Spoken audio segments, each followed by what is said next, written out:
Well, hello. Welcome to the Gentle Rebel podcast. My name's Andy Mort, and this is where we explore the intersection of high sensitivity, creativity, and the world around us. I have a conversation to share with you in this week's episode. Another one. We're on a bit of a roll at the moment. I spoke with Justin Sunseri about a month ago, maybe 6 weeks ago. I've been excited to share this one with you. I really enjoyed this conversation. I'll sort of let the context explain itself, but basically this is the second time I've spoken to Justin, and there's a bridge between the previous conversation and this one. And I've been meaning to reach out to him and get him on the show again for a little while. But there was a catalyzing thing that meant that this was a good time to do it, which you will find out at the start of our conversation. There's also, like, my favorite part of this was really towards the end. So I'm not going to talk about that right now, but I will come back again after it finishes so that you've got the context of what we talked about, because I want to, share some thoughts on how that might be useful as we go into the new year. As I'm sharing this, it's December, November, end of November, and we're heading towards that holiday season, which to me has a relevance to what we speak about at the end. And so I just want to, share a few thoughts around that and see what you think. So I will do that. Was there anything else that I wanted to say? No, I don't think so. I'm just going to crack on. We're about to witness the greatest miracle of the machine age. The Gentle Rebel Podcast.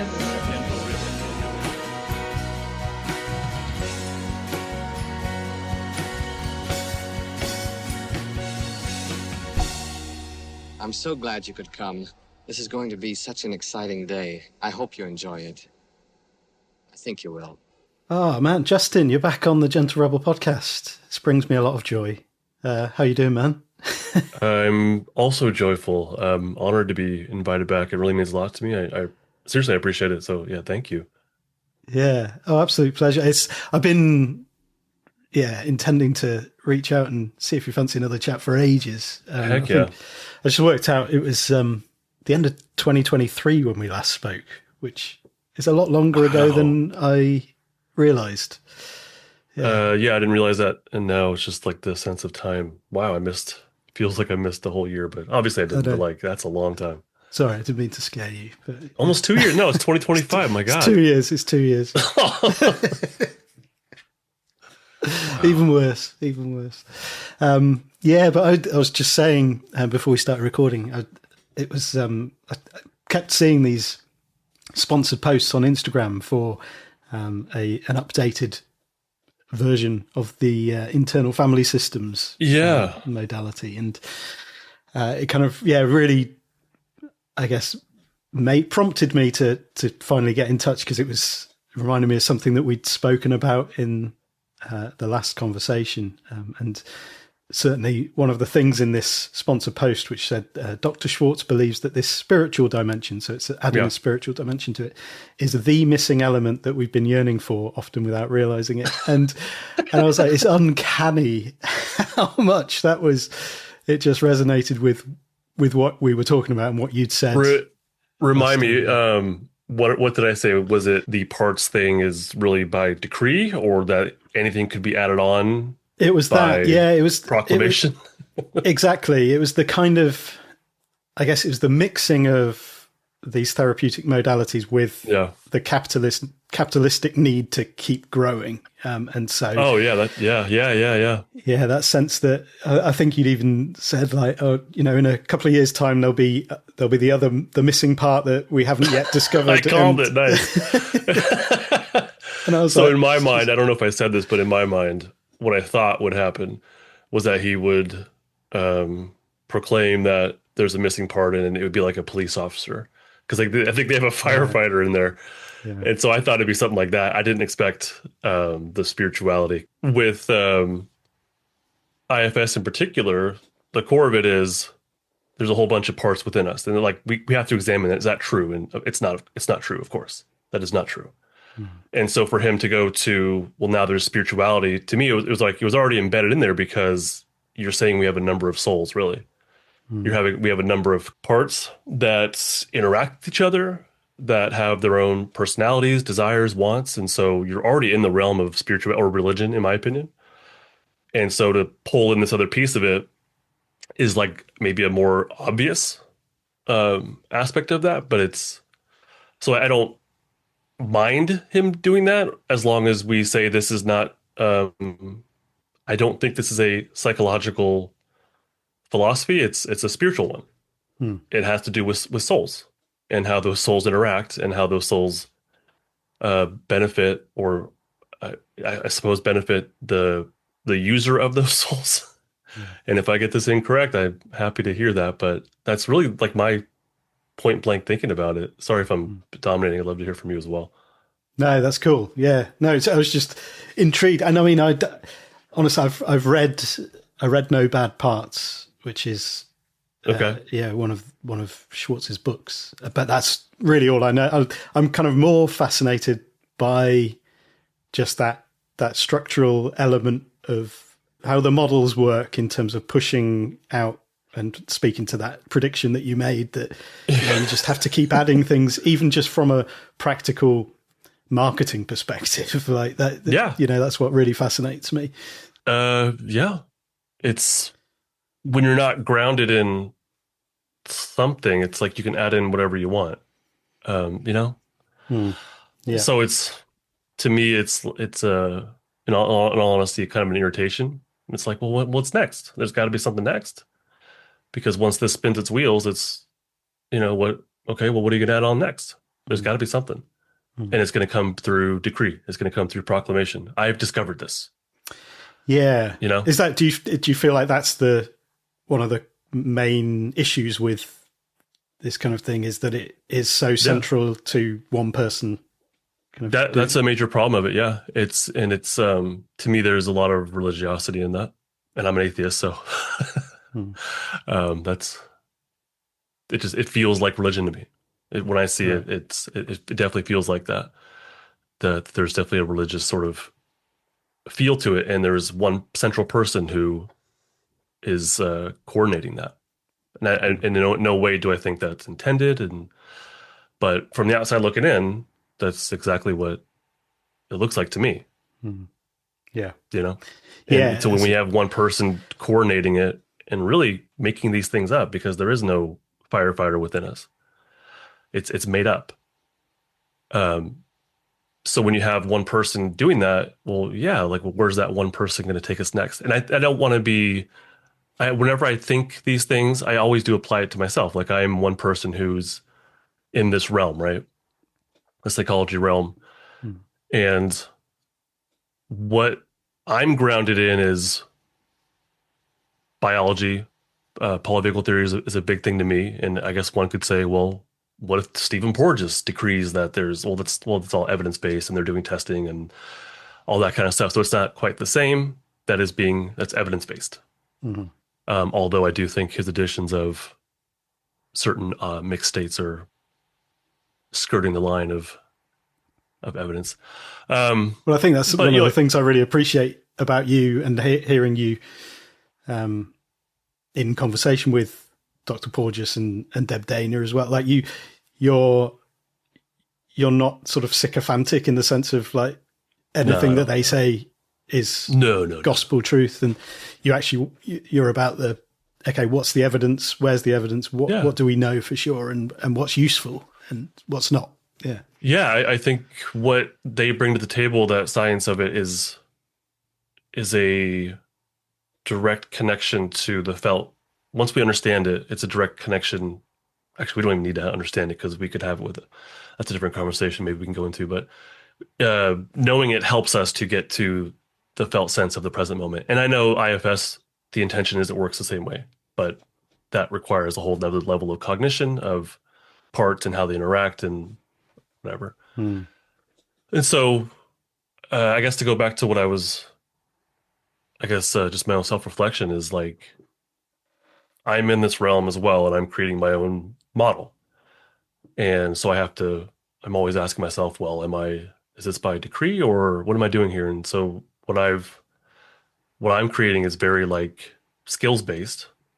Really honestly, nothing radical about it. It's really commonplace stuff within the somatic realm. I'm just trying to refine my teaching of it, like the clarity of it, the steps, because I think people can like learn about something like pendulation. But then, well, how do I do that? And so what I'm focused on is answering those questions. How do I do that? Rather than introducing something brand new, I'm just helping people to learn the sequence, the steps to get to where they want to go. So self-regulation, that sounds great. I would love to do that. I have the capacity to do that, someone would say. How do I do that? Okay, well, pendulation's a big part of it. Okay, well, how do I do that? Well, you got to feel what's happening inside of you. Okay, cool. How do I do that? Well, okay, you got to feel your defensive activation, and you also have to feel your body's safety activation. Awesome, Justin. How do I do that? And so I've like taken the goal, which is self-regulation, and then just worked backwards as far as I can go. And none of that's decree. It's just clarity. It's just clarification. And like, here's the goal that really all of us have, which is self-regulation. And so what are the steps to get there? And I just playing around in my mind, yeah, IFS or CBT or whatever modality, that is the goal. And I think they have value and they can be helpful. I'm not saying they're not. But on my end of things, how can we get as simple and clear as possible, which I think is more in alignment with reality. With reality. That's really cool. I love that sort of sequencing approach. And comparing that with where you have a very sort of metaphor heavy framework where you have a conversation with someone who's familiar with that, and it becomes very confusing because they start using the jargon around the model that feels like, okay, I need to read all the books in order to understand what you're talking about. And actually, if the end goal, which it probably is the same, self-regulation, it's overcomplicating things that could be simple. Yeah. Apologies. I agree. We're introducing another layer of understanding, which I don't believe is necessary. It may be helpful for some, and that's fine.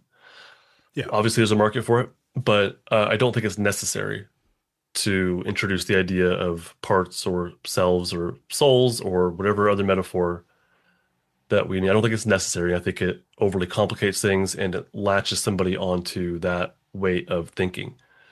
And so if the goal is to get to self-regulation, and what I would expect is that once someone is truly self-regulated, that they would not have the need for the metaphors. I would expect those metaphors to be shed and unnecessary, and therefore this modality will be irrelevant. I don't know if that's happening in practice. My goal is to make myself irrelevant. That is my goal. My goal when people come into the academy or work with me in therapy, and I tell them is like, I don't want you to need me soon. Like, I'm glad you're here. I'm glad you chose to work with me, but my goal is to make it so that you don't need to ever see me ever again as fast as possible. I want to make myself irrelevant. And so I do that by, hopefully we all therapists or helpers do that by teaching and modeling and working people through effective skills that they can own. They can own and repeat and build mastery of, and then never need to work with us again. To me, that's the goal. Not to give proclamations and then to give you a new proclamation. And then there's probably going to be another proclamation after that. That doesn't seem to be independence building. I'm not sure how to put that. It doesn't seem to equate to that, No, I absolutely agree. I really like that, the way you said that, of making yourself irrelevant, making yourself, it's like when we use labels and things, I always think, the purpose of the label is like the rocket boosters on the side of a space shuttle, which, are completely necessary in order to get to that goal of get the shuttle up there. But once they've done their job, they're out of fuel, they just become dead weight, and actually they can pull you back down to earth. And that's what I think a lot of the time we see that, like the clinging to, whether it's labels or Yeah. Oh yeah. that kind of the model, the coach or the therapist who's like, we need to reinvent or invent something new or restate something in a slightly different way so that there's another way to extract money from people to get a training program out of it or whatever, to keep them tethered to it rather than to empower them to be on there, to just go out on their own and to, as you say, master those tools, master the self aspect of all of that, which should be the goal always. Yeah. I think so.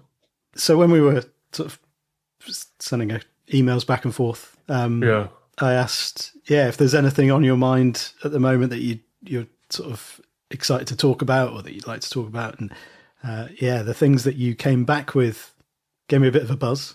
So I'm excited to sort of maybe get into some of that. So you wrote about the fact that you're enjoying thinking about streamlining efforts, focusing on what works, simplifying processes, and embracing slow progress with patience, all while working within our capacity, which is right up my street, and really at the heart of what I consider gentle rebellion in a world that sort of demands instant, fast, more, all of that stuff as measures of value. So, where do you want to start with that? Maybe what are you focusing on, and how have you got to this?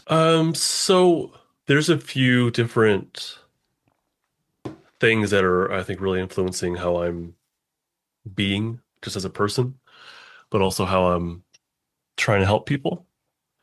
And one of them, polyvagal theory is, that's the underpinnings. But on top of that, I've gotten really into a couple things. One of them is called Wabi Sabi. Are you familiar with that at all? I think I've got a book at the Wabi Sabi. Do you? I do. Yeah. That is something I wish I would like to. I'm trying to consume as much as I can about it, but there's not a whole lot, and it makes sense because it's really hard to define. But it's this, the way I understand it, is it's a very deep connection with the present moment, without clutter, without mental clutter, without shoulds. It's just the present moment, and it's very deep connection with nature or natural elements. Came from Japan.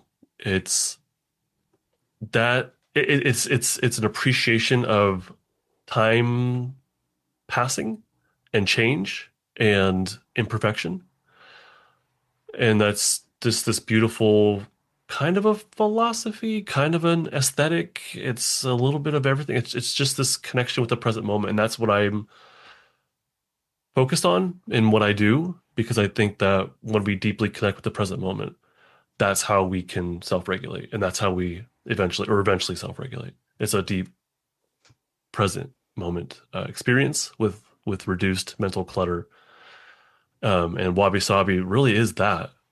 But it's not only that; it's also, once we have that, then there's a deep appreciation of how time affects things, the wrinkles on our face, or the cracks on, or the dents on a mug, something like, it's just, there's beauty in these imperfections.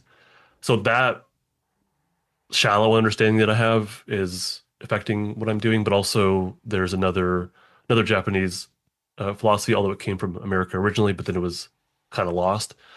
It's called Kaizen. Are you familiar with that? No. Kaizen it's a business thing, but really it's the philosophy that's applied to business. It's the philosophy, or the way of doing, maybe. I'm not sure how to put it. It's making small, continuous, sustainable improvements in, whatever, X. And so that could be in business, we're going to make this tiny improvement in our system, which will have huge payoffs, in the long run. So when we apply that to our daily life, like I met with someone yesterday, and he has trouble going to bed at a decent hour. He stays up too late, or him and his wife. And so if we applied Kaizen, if I know what he wants to go to bed at like 10 every day, but that is not realistic. That's the ideal. He wants to be at a bed at a certain time and get better sleep, and that'd be nice. And so as a therapist, we could have the goal of like, yeah, go to bed at that time every day. You got this, but it's not going to happen. He and I both know it is not going to happen. But instead of going to bed at 12, can he go to bed at 11:45? And he'd say, with Kaizen, we want to find, and before I go further, there's an author, Robert Maurer, Maurer. He's written a few books. I highly recommend his works. So with Kaizen, we want to find a goal that is, and this bleeds into Atomic Habits also. That's a really popular one, but it's really Kaizen. Kaizen. So we want to find a goal, a step that is so small that it's laughable. Like it's so small that the person says, "Oh yeah, I could totally do that. What do you? That's easy. I could totally go to bed at 11:45. That is laughable." And so that's the point where we say, "Great, now do that for a week, and let's revisit this idea and see if we can push this to like 11:30 instead of 11:45 instead of 12." So we want to find a goal that does not trigger overwhelm or fear. And so that's much more of a behavioral kind of change versus a deep felt sense, safety, defense, polyvagal kind of thing. That's a behavioral change.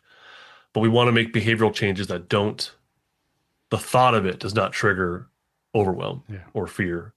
And so Kaizen teaches us how to find those tiny things that we can do to make that kind of change. So to bring this all together in what I'm doing and what I'm trying to like create for people to help them self-regulate and get unstuck and never need to work with a therapist ever again is what tiny step can you make? And I connect that with mindfulness and feeling your safety state with the polyvagal stuff. What tiny step can we make to tiptoe into defensive activation? What tiny change can you make today and tomorrow and the next day to practice mindfulness for 30 seconds? Where 30 seconds is way more doable than 20 minutes of meditation. That's not realistic for most people. So I'm bringing these pieces together and really trying to like refine. And then the Wabi Sabi is that we want to deeply connect with the present moment as it is without trying to change it, just as it is. And that includes the discomforts within us and not giving them apart, but just saying, I have anxiety, period. I have self-loathing or grief or whatever it is, period. Not assigning it to something, not minimizing it, not excusing it, but touching into it, feeling it as much as we can in very, very, very small steps. Like right now I'm doing an 8-week cohort where I teach these like self-regulation skills. And we start with the most easiest skill, feeling safety. And then we move into, can we now validate? Can we just name what we're feeling, the non-safety feeling like anxiety? Great. If we can do that, now can we take a tiny step forward and normalize it and just make it make sense? And yeah, we can do that. That's easy. And then can we go further and let it be with us? And this is actually where I do introduce a little metaphor. It's a temporary reprieve. It's a temporary step where we take what we're feeling. And typically it's, once we validate it and normalize it, it's a bit too much to ask of somebody to like feel it. And I think that's where IFS has some utility, and that's fine. What I do is we allow our brain to come up with an image for what we're feeling and just kind of like set it aside for now and tell it, hey, I see you, and I'm going to work with you in a little bit as much as I can. But for now, let's go do some gardening or take a walk around the block. And so if someone can handle that, great. Now we can get rid of the metaphor, and now move into actually feeling the defensive activation a bit, not a lot, a bit. And then we increase in skills from there. And so it's this gradual step by step by step approach toward self-regulation. And people tell me what they find is that like this is the incremental steps is sustainable and it's easy. And I'm seeing these payoffs without the overwhelm, without the like being triggered, and as things come to me in life that are typically triggering, I'm noticing that like I'm still upset, but not nearly as much. Or now I'm able to approach the situation with way more confidence. And so we incrementally, that's the Kaizen approach to it, incrementally touch into the present moment. And that's the imperfections of it. That's the Wabi Sabi of it. And through deep mindfulness and connection with what's happening internally, that's the polyvagal theory of it. So all these things kind of come together in this very streamlined incremental and slow approach. Hmm. That was a lot. Sorry. No, that's great to have that overview of the whole thing in terms of coming to this place where these things are coming together for you.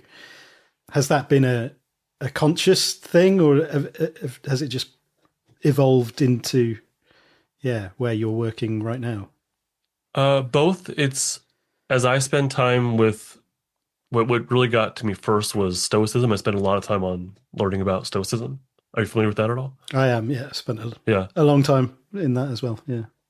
Oh, are you like studying or learning Not about now. it? Like, It was probably, what was it, about 10 years ago. I was deep into that stuff. Yeah. yeah, I've been spending a lot of time on just learning and reading and listening to, and I think there's a lot that I don't like about it, but there's a lot of kind of it's the present moment thing that just kind of lights me up, and so I follow that sensation, and I follow that, and so Stoicism clicked for me. A lot of it clicked for me, and then I don't know how, but that led to like a little bit of Buddhism, and I'd like to come back to that, but then that connected to Wabi Sabi, and then Kaizen got intermingled in there somehow. So these things that just reduce the mental clutter and focus on the present moment. And none of them I think are, personally, I don't believe are whole on their own. Like Stoicism has a heavy reliance on cognitions, and I think that's a bit much, but all these things ultimately want to lead someone toward the present moment. And that's where I want to exist as much as possible. And so they fit. And so I take what fits and incorporate it into what I'm doing, and try to streamline the whole approach with the ultimate goal of self-regulation. So it has been a conscious effort of taking what I'm learning in these present moment realms, which really in and of themselves are not, none of these are psychology. It's interesting that really what I'm doing is not, I mean, it has psychological benefits, but really it's present moment stuff. It's somatic, it's felt experience, and that is well outside. That's interesting. I just realized that. So yeah, I take these things and pull them together and try and help myself and everybody else connect with the present and whatever it brings, including the uncomfortable things, and that is the portal to self-regulation. I love that. And the fact that it comes back to, I think, the discomfort that I've had in seeing that added element in the IFS model is when you're talking about, Stoicism, loads of really useful stuff in that philosophy. Obviously, heavily in the cognition, heavily in the thinking, choosing your thoughts and all of that stuff. And I think my journey with that, I reached a point where I was like, okay, I think I've got what I need out of this now. It's not, I'm not searching for a full theory of everything that can be explained within this philosophical structure. And I think that for me has been one of the most freeing things that I've ever come to see, is that I'm not on a quest for this thing that explains everything and that I can crowbar all elements of life into. It's these and that's, as I say, with the IFS, it was like, there's an attempt here to try and absorb, okay, there's this missing thing that we haven't explained or that we haven't done. And it's like, what if you just let what you do be what it is, and to focus, I guess, on, okay, we do this area really well, and we're really effective at this, and this is a great tool for people that find it useful. And I love that distinction that you said of, it's not necessary, but it might be helpful. And that's it. Like, it's not necessary to explain everything, and you don't want to hold on to it forever, but it might be helpful for certain people for certain situations. Yeah, for sure. And that sort of explain that feels present as I'm thinking about, Stoicism and all of, and your Wabi Sabi. All those things are the things I listed that I'm pulled toward. All those things are highly simplified, or for the most part, highly simplified. I need to spend more time with Buddhism, but for the most part, very simplified. Stoicism is not leader-based. Wabi Sabi, Buddhism, the little bit that I know of it, none of it's leader based. There's no figure. And Stoicism in particular, the philosophies of that time were typically named after the person who like created or, you know, um, was outspoken about him, I guess. Yeah. And Stoicism was the one from that time that was not leader based. It had its figures, but it was named after the painted porch that that they originally like that school of thought was where they came from. Sort of being So explored. it's not it's not leader based. It's very, it wants you to do less. It wants you to be okay with less. And I think that's what appeals. That's one of the things that appeals to me about it. Yeah. Wabi Sabi, same thing. Less is more. Appreciate, connect with the beauty of the imperfections of the present moment. And that's less. They want you to have less. Like that appeals to me. It's simplified, less. So like that appeals to me. And when we go to IFS in particular, it's giving people more. It's here's the parts, and there's a whole bunch of them. And now here's the spiritual connection of it, which is huge. I would assume it's huge. And I read through their like announcement. I'm not sure how else to put it, announcement. And they had mentioned like ayahuasca as part of it. I don't know how I think they maybe they mentioned that people find spiritual something or other through that. And so now we're incorporating some sort of spiritual, I don't know. But it's adding to rather than simplifying. It's like, oh, so there's parts and now there's some sort of spiritual dimension I'm supposed to incorporate into all this. And plus that person who's into this stuff might also, be a Catholic and have their own rules and norms. And so it's just more, it's more. How can an individual do all that? How can an individual like, deal with all those expectations and norms and layers of thought, of thinking, of understanding? I don't know how that's practical. And so I believe the less we take on, it's probably better. So if we can simplify as much as possible and get to the present moment as much as possible, that's where true contentness and maybe happiness live, not from adding and adding and adding and adding. Yeah, really well put. Yeah, and it is it's that kind of that natural tendency to add. I think I've felt that throughout my life.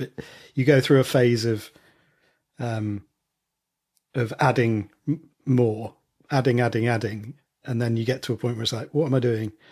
Or this is what I do, and then it's like, okay, I need to strip away everything and get back to the basics of what is actually important here. And minimalism was I went through a sort of phase with minimalism as well as the Stoicism, and it's all the same kind of thing. There's this desire for simplicity, and I think a deep knowing that is possible as well, without having a utopian kind of, once I get to that place of having the right amount of simplicity, then everything will be okay. It's not that. It's just it's being, as you say, present with what matters. And in the language of the, I guess the polyvagal stuff and the nervous system, actually, when you're in a modality that's adding more and more, the overwhelm is going to increase, and the sense of I'd like just trying to handle that amount of, am I doing it right? Is this what's missing? Like I'm not feeling satisfied with where I am. I'm not feeling regulated. I'll have to get something else. And actually you might end up piling the stresses exactly on and just making it worse. It's what my mind goes to as you're talking about this is how many people, like I know in my community this is common, and I assume elsewhere, how many people take on a number of things that they think might be helpful. So how many people take on IFS and like a CBT program and therapy and psychiatry and their favorite Instagram guru or two or three, who all recommend that you do eye movements back and forth and you do this sort of hack and you jump in the pool when you're anxious.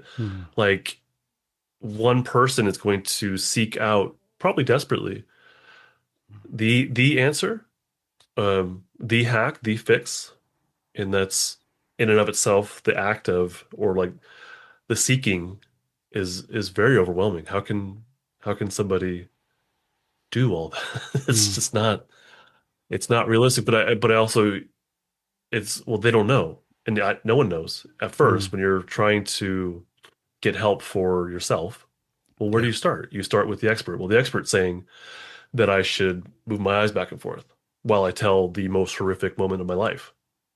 Or the expert is telling me to go take a cold shower when I feel anxious.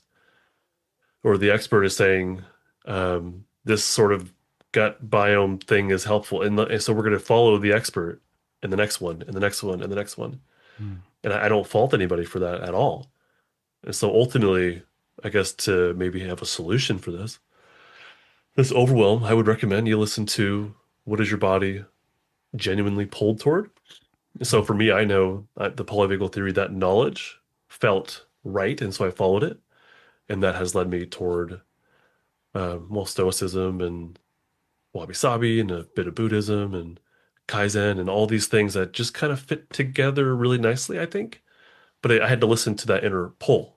It was this pull toward, in my opinion, what felt like safety or what felt like a truer connection with the present moment in my body. And so I listened to that little pull. And so as people...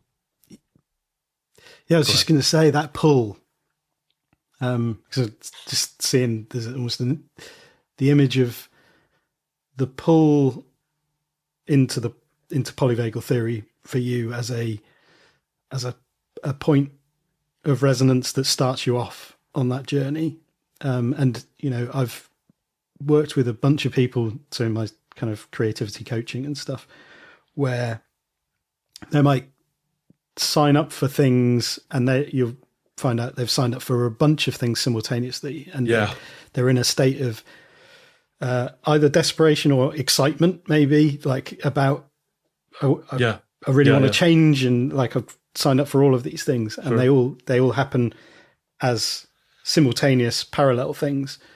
Whereas what I'm hearing, and from my own experience, I definitely have the pull to that thread of the polyvagal theory. Then as you sit with that in the present and you sort of explore that with a slow, open receptivity to it, then naturally will take you to, Stoicism. Okay, I'm going to have a look at what that's about. And it's more of a thread to follow rather than all of so Stoicism and Wabi Sabi and polyvagal theory and all of these things that come together. And actually it's really hard to reconcile those things together from a standing start, because it's like, well, they don't necessarily, I can't necessarily see the connections between them. And now I'm overwhelmed by all of them at the same time. But to have that, the long view, the slow view, it's like it will. You'll find those things that you're pulled towards. In time. And so I agree. But taking on the long view, the slow view is not a mindset one can adopt today. No. And eventually, that mindset is a natural result of having more safety in your system. And we get more safety in our system through daily small habits, I would argue, versus one big hack, one big thing, one big therapeutic intervention. You know, it's the result of incremental small changes, and then one day we notice my mindset's just kind of different. You know, so it's. I think someone needs to listen to those little polls. I do not mean it. Let me clarify. Okay, the polls that lead us toward things that feel aligned, that feel present, that feel more content, more calm, more positive. Easy way to put it. I do not mean pulls toward drugs and alcohol.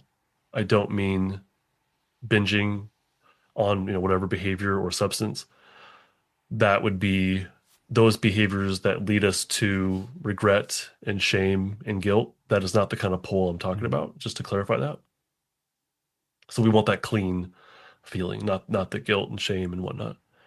So when we listen to those little pulls, like this piece of knowledge, for me it was polyvagal theory, this piece of knowledge just feels right. It was actually very exciting, kind of feeling intense. It wasn't soft. It was like, oof, it was like, this is the thing. And so like the pull might be really strong. It might be small, whatever. As we listen to that and follow that path, yeah, it might take us to the next thing. I personally believe that all these little pulls that lead us to maybe these destinations or milestones is just the path. It's the body trying to follow what feels or what is more closely aligned to the present moment. And so the knowledge of the polyvagal theory, that top-down knowledge, was more aligned to where I think all our bodies want to be, which is the present moment, with reduced mental clutter and just more of a sense of being. So that knowledge, the top-down of polyvagal theory, to me, my body was like, we need this, follow this. And so it took me to that. And then that took me to, somatic experiencing from Peter Levine. Mm-hmm. And that felt, the top-down knowledge was like, yes, more, we need more of this. And so I followed that impulse. And Peter Levine, at least in his books, he does the thing where he's like, yeah, pendulation, and use description, use this, use that. And I'm like, okay, but how? And so as I studied and practiced, and that's how I got to following the studies led me to the practice, and then refining the practice led me to even more self-regulation, more present moment connection, more emotional freedom, more calm, more content, more connections. But I had to follow that first impulse. And along with, so that came, polyvagal theory, and then somatic experiencing, and then my own praxis. And, but along with that, there was other impulses. I think so. That impulse to me was like my body was trying to seek knowledge to calm down, to connect to the present moment and be okay and be content, which I think is the natural or ideal state. And then there was also other impulses, though, not toward like other, psychologies and whatnot, because those I had really lost interest in, but it was toward doing. And so I had this huge impulse to start the podcast. It was originally called Polyvagal Podcast. I had this enormous pull to do that. And that was a behavior. And so I followed that. And me doing that did something for me. I think it helped me to confront some feelings of fear or of putting myself out there, of taking up space, of being seen. I don't know, but it did have some sort of, like, talking about this stuff helped me refine my thinking. It helped me learn deeper, but also helped me confront, and it still does, like different little obstacles, I would call them maybe. Mm-hmm. And even now in my business, there's still things that pop up within me that are like, these pulls are taking me toward confronting these insecurities, maybe. Mindset issues, if you want to call it that, fears, feelings. So it's like it's never done. It seems like just whatever I'm learning about or pulled toward helps me face the next thing that I just kind of need to face. But it starts with the pull. It's that pull is huge. Yeah, I'd love to just maybe explore that. There's two things actually. You've talked about pendulation a few times. For those, including me, who don't know what that word means, what does that word mean? It's the simplest is it's consciously and intentionally shifting your focus, your awareness, your felt sense from safety activation to defensive activation. So, for example, it could be from a feeling of calm and content, and then intentionally feeling or paying attention to something like grief or fear. Fear might be a bit much. Anxiety, feeling alone, and then going back to safety and then back to defense. So you're pendulating like a pendulum back and forth between those two experiences. States. Yeah. Thank you. Yeah. And now I've forgotten what the other thing was. Pulls? We were talking about pulls. Pulls, that was it. Just the... Because again, thinking about the relationship with the pull, and do you sort of distinguish between, like, how do you know a pull that you want to, that's a healthy pull, that's a clean pull, that's versus because again, within a state of like heightened activation, you might be pulled in all sorts of directions. How do you distinguish and decipher? So we want to address these things when we're not in the heightened state. That is the least effective, most difficult time to make a change, especially a small one maybe. So we want to address these things well before a crisis or a mini crisis. That's the first thing. So as far as behavior, we want to implement things beforehand. We want to think about things beforehand. When you are at your most regulated, that's when you want to make a small change or plan a small change. That's when you want to focus on these things. And that's when you want to listen to the pulls, ideally, is when you're at your most regulated. You might notice that there's a pull, something simple for me recently. This is silly, but it feels really good. We have, we changed our plates in our house. This is silly, but we had these ceramic, like glazed plates. We've had them since we were married. That's been 17 years ago. We've had the same plates for 17 years. And I'm like, I was reading the Wabi Sabi stuff and I was really like, oh, this sounds I like this. I like the way that they were talking about the aesthetics and real, earthly materials and whatnot. And so I talked my wife into, let's replace our plates. It's been 17 years. Like, come on, we could do this. And so we picked out ones that are more, I think they're called like stoneware or something like that.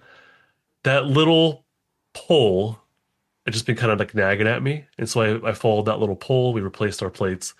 And now every time I get out a bowl for my morning, simple meal, or we get plates out for our family dinner, it's like a little teeny tiny sense of it's just a sense of liking.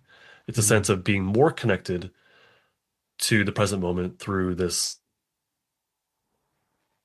silly, but teeny tiny little pulls like that, when you listen to them, can have cumulative effects. That's the basic idea. Along with the whole plate thing, I'm also listening to how I approach my wardrobe. And I was looking at my closet. I'm like, I have tons of stuff that I kind of wear. Some stuff I don't like to buy new clothes, and I like to get use out of what I have. But some stuff has like stains on it that only I would know about it, but they're there, or like little holes because I got my pants stuck on something, like it snagged on something. And so I'm like, I've had these for years. They literally have a couple stains in them or holes. Like, I can replace these things. Or I have clothing that has, loud imagery and whatnot on it. And that appealed to me at one time. But if I listen to it myself now, I'm like, simple just seems right. And so I've gotten just like simple clothing. I've gotten rid of a lot of stuff. I'm really minimizing what I have. There's this thing called capsule wardrobe that appeals to me. It's a minimal, small kind of thing. So that's a pull I listen to. I'm listening to a pull of trying to connect more with the season or the time of day. So instead of showering with like the light on, I'll turn the light off and open the window, open the blinds, and just let natural sunlight come in. That way I'm just more connected with the time of day. So simple things like that, I feel this little pull toward, and they have a cumulative effect. I think that's what I would recommend people do. Not when you're dysregulated. That's the worst time to try to make decisions. Yeah. I feel calm just hearing you talk about it. It's really nice. It's nice, yeah. And I know that feel. I just sort of intuitively recognize what that pull feels like for me, and when you feel it, and the difference between that and the dysregulated reaction to the crisis pull, and the sense that I've got to sort of put this fire out, I've got to solve this issue, and how that can have a totally different flavor to it in terms of the urgency of I've got to solve this issue. So I really like that. Well, because what you said I think was huge, which was the intuitive piece of this. there's a like unconscious intuition. Our bodies need to self-regulate. That is, if you strip away everything else, even if we didn't have words in our brain, our bodies would still need to self-regulate just like every other animal. And we are no different, except for we have words in our brain, and we have opposable thumbs, so we can make tools, and we can make tools which make tools, and here we are. But beyond that, we're just animals. And so that animal organismic thing, nature of us, has a pull to self-regulate. It has to. It functions the best that way. And so there is an intuitive sense toward that goal, toward that end. And so when we look at something like making a small behavior change, that might feel like, yeah, that feels right. It feels right to improve my, to have one less fast food meal per week. That feels right.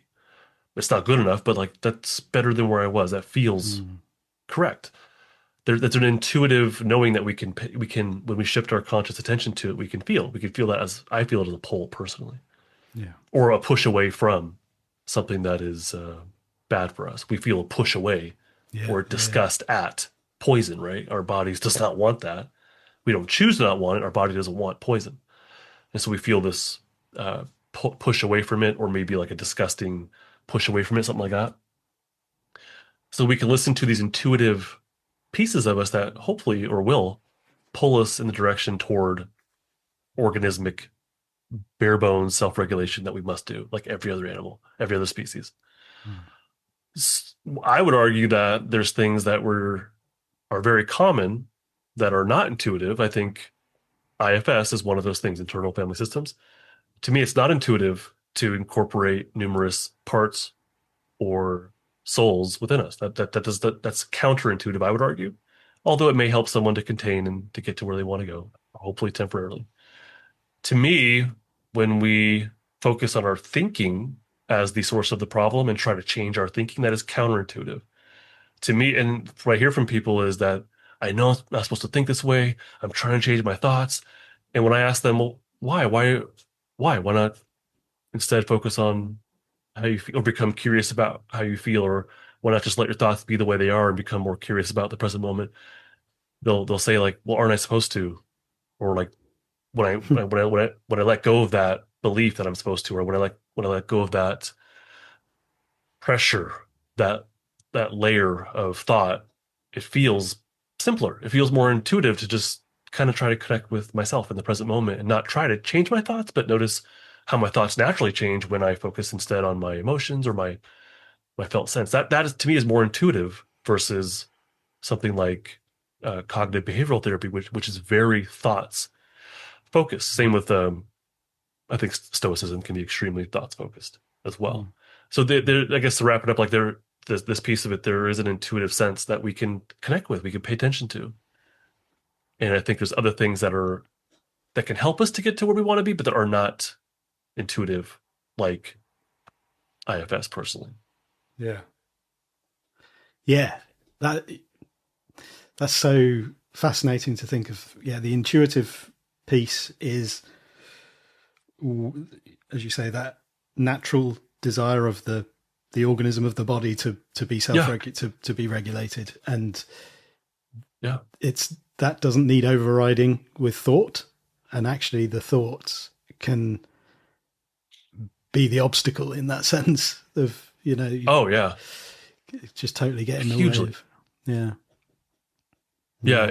we're at a point, though, I think, as individuals and as a global species, where I think we have so many layers that are hindrance to self-regulation. The thought and where it takes us, emotions, traumas, social structures, there's so many layers of things that we have that get in the way of our body self-regulating. And so it's frustrating in a sense, but we almost have to undo, we do have to undo a lot of these layers in order to get to the felt sense in the present moment and just connecting with our body and what it needs to do, which is to self-regulate, which is to get unstuck of defensive activation. Yeah. And so maybe to finish, what would be the simplest way someone can do that? Let's look at, well, the first thing that comes to my mind is, can you step outside and take one breath of fresh air? Instead of trying to, I mean, we work on this as an individual, and then I think, and as an individual, as part of a society, we can bring our best individual self to the society, to our families, to our communities, and then that can change overarching structures. But it has to start on the individual level. And so if you can self-regulate, if you can get unstuck, if you can act on your little pulls toward a greater connection with the present moment, I believe that will directly impact your families, which will directly impact your communities, which will directly impact larger structures. So instead of saying, I expect everyone to stop binging on TikTok, I hope they would, but my God, it's probably not going to happen. Instead of saying, I expect everyone to stop yelling at the clerk at their favorite store every morning when they don't get something right, let's not look at what we have to stop. Let's look at what we can increase. What can we do? And so, can you go outside and take one breath of fresh air today when you're at work? Like, yeah, you can. Can you maybe stop listening to this podcast, take the AirPods out of your ears, and go, or after the podcast, and take one breath of fresh air? Just take one step outside your front door. Yeah, you can do that. That's doable. And fine, if you can't do that, then can you go to your kitchen or wherever you have food and mindfully experience the taste of something? Doesn't solve your problems, I know that, but hopefully you'll have a deeper, more true, felt sense of the present moment versus anything else. Just so simple, and start there, and then build from there. That's great. I really like that.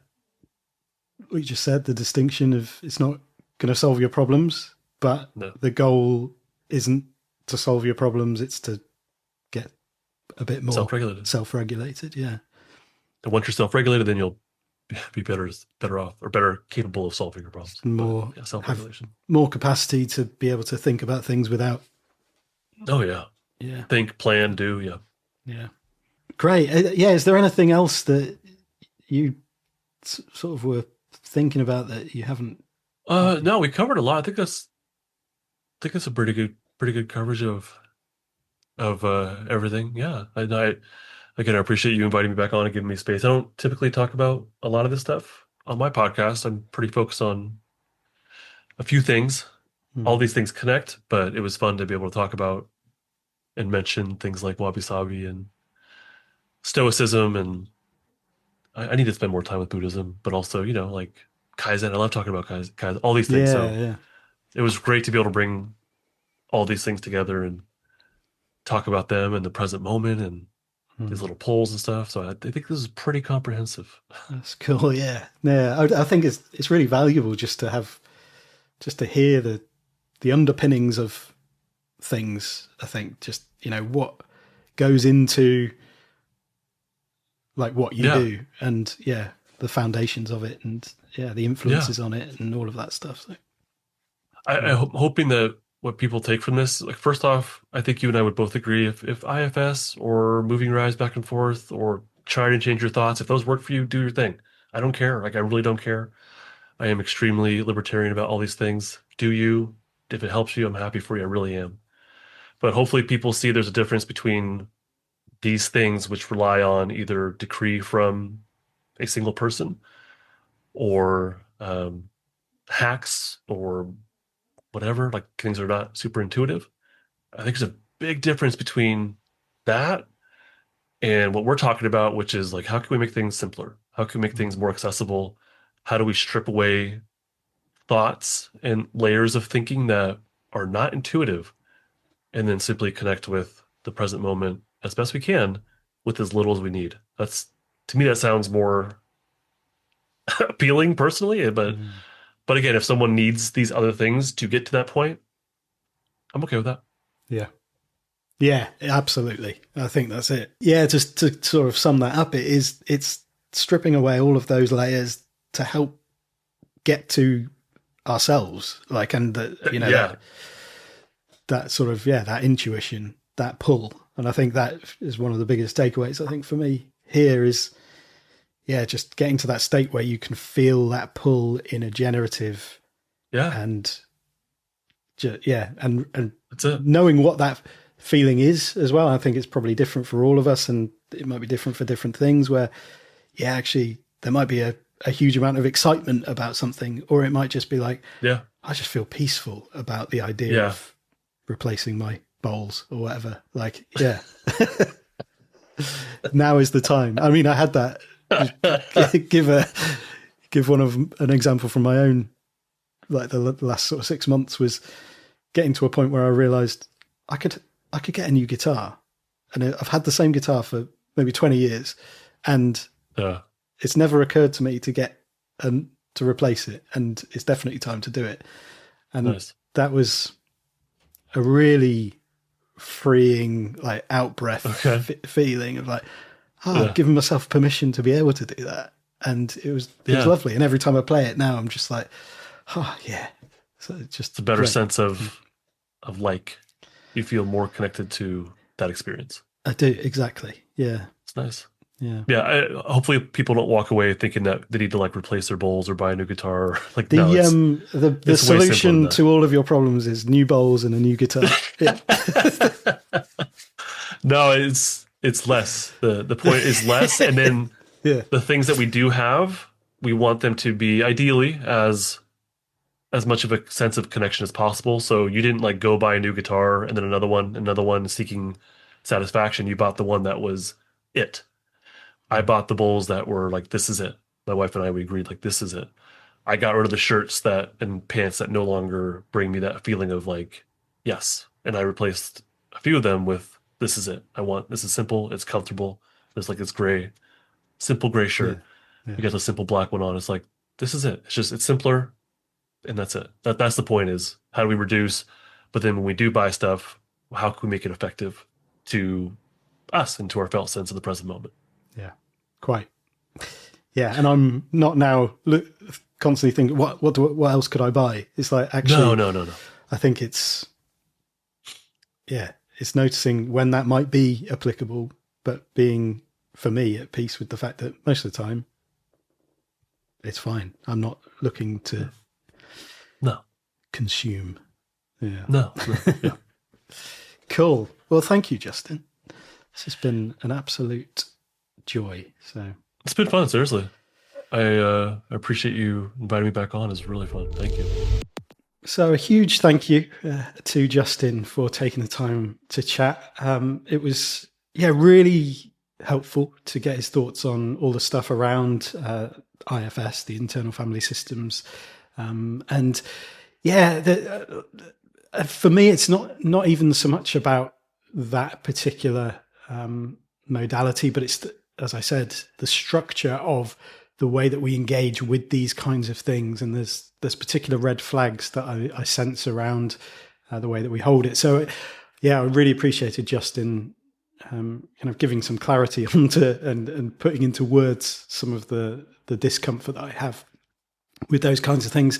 But I hope that's been helpful. The intention wasn't to just, be negative about the thing or to call people out who have found it really useful. Like, that's not at all what we were doing. But it's just to be aware of the way that these things operate and our relationship with them, and reasons why we might feel like, do you know what, I'm sort of stuck here, and I'm not making any progress. And I'm on this constant treadmill looking for the next thing that's going to bring me ultimately that goal of self-regulation that Justin was talking about, or that sense of healing and sense of progress that we might be on a quest to locate. The thing that I wanted to just talk about briefly at the end of this episode was around that idea of that pull, the pull towards. I really found it just really nice, a really cool thing to think about and to piece together with those moments in my life where I felt that pull. I know that pull. And I was reflecting on it after our conversation and thinking about, that sense of intention that some of us may experience at the end of a year. And as you're thinking about the new year and moving into that new season, and you're thinking about the changes that you would love to bring about.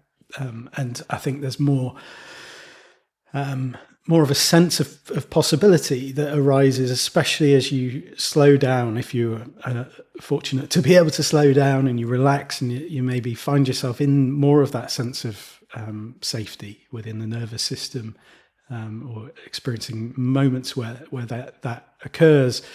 And I think that is where then we might feel those pulls towards intentions, towards possibilities, towards, oh yeah, I'd love to do that more in the new year. And yeah, I was thinking in the context of what Justin was talking about, in those small, incremental, laughably small things that we can do. What we often tend to do, or what we can tend to do sometimes, is to see that 1st of January moment as the time where the change has to happen. And then it sort of tails off. What I was thinking in this context was, the bridge. So like the example that Justin shared about going to bed at midnight, say, and you have this idealized goal to get to bed at 10 o'clock, 2 hours different. And if you incrementally, week by week, make your bedtime 10 minutes earlier, that's going to be 12 weeks that it takes to get from midnight to 10 p.m. Give or take. Like that's if it was exactly like that. And so in the context of like a New Year's resolution, I was thinking about, how January is actually a bridge. It's a bridge towards the change. It's not the month where the change happens. And so if you're, looking towards changing your bedtime, it takes time. And so the change, the thing that you're working towards is maybe February or March. And the change occurs incrementally with those small, tiny behaviors. That may seem obvious, but I just wanted to share that thought as we sit where we are on the calendar for this year. All right, I'm going to finish there. As always, I will be hanging around in the Haven. I'd love you to come and join me if you fancy it. You can come to the-haven.co and join our little community for gentle rebels and people who think and feel deeply and just want to connect with other people who also do. Okay, right. I'm going to hopefully be back again soon with another piece in the self-help puzzle. I am currently doing a piece about the culture of narcissism by Christopher Lasch, which is not within the self-help genre, but it's a really good book for contextualizing some of the stuff that I am critiquing in self-help. It's a really good companion piece. So I'm looking forward to, doing a bit of a dive into that book and picking out some of the themes. At the moment, I'm like, there's so much good stuff in here. It's really hard to, figure out which bits to leave out, really. So I'm in that process, but I will hopefully get that out before Christmas and get that done. It's been kicking around for a couple of months now. So yes, I'd really like to get it finished. All right, I will see you again very soon. Until then, do remember that you are an artist. The world needs your art. Now go and make somebody's day. Bye-bye. So shines a good deed in a weary world.